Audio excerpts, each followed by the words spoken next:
Herodes para matarem ele. Então eram muitos milagres que a gente vê no Velho Testamento. E já no Novo, a gente vê Jesus. Jesus acalmando a tempestade, Jesus curando o paralítico, Jesus libertando o endemoniado, Jesus andando sobre as águas. E hoje o Espírito Santo começou a meu coração para passar para vocês. Em João 14, 12, 13, 14.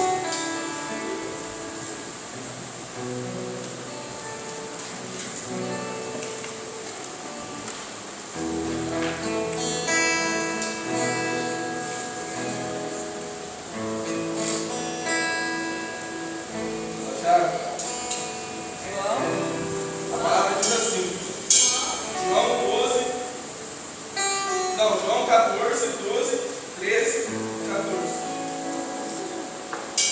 A palavra diz assim: na verdade, vos digo que aquele que crê em mim também fará as obras que eu faço, e fará maiores que essas, porque eu vou para o meu Pai, e tudo quanto pedires em meu nome eu farei, para que o Pai seja glorificado no Filho.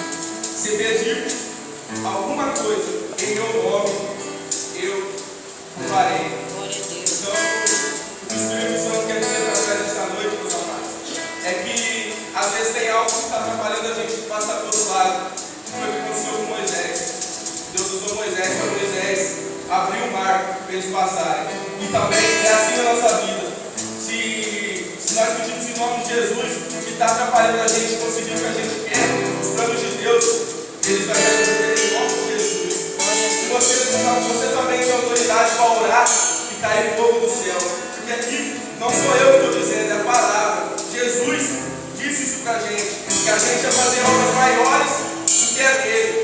Então, é isso que a gente tem que fazer, a gente tem que orar. E a tempestade que está na nossa vida vai se acalmar se a gente orar.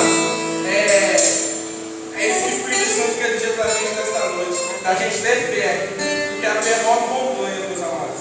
É isso que Deus está falando para a gente. Que a gente tem capacidade sim. Aqui, essas pessoas passou. E você não nasceu naquele tempo, você nasceu nesse tempo. Deus escolheu você para ser nesse tempo, para você ser a diferença nesse tempo. E é isso que o Espírito Santo quer dizer para você, que a gente tem que ser a diferença neste mundo, meus amados. Vamos orar em nome de Jesus. Vamos ficar de pé, levantar o computador, para que Deus possa abençoar a nossa vida. Senhor, meu Deus.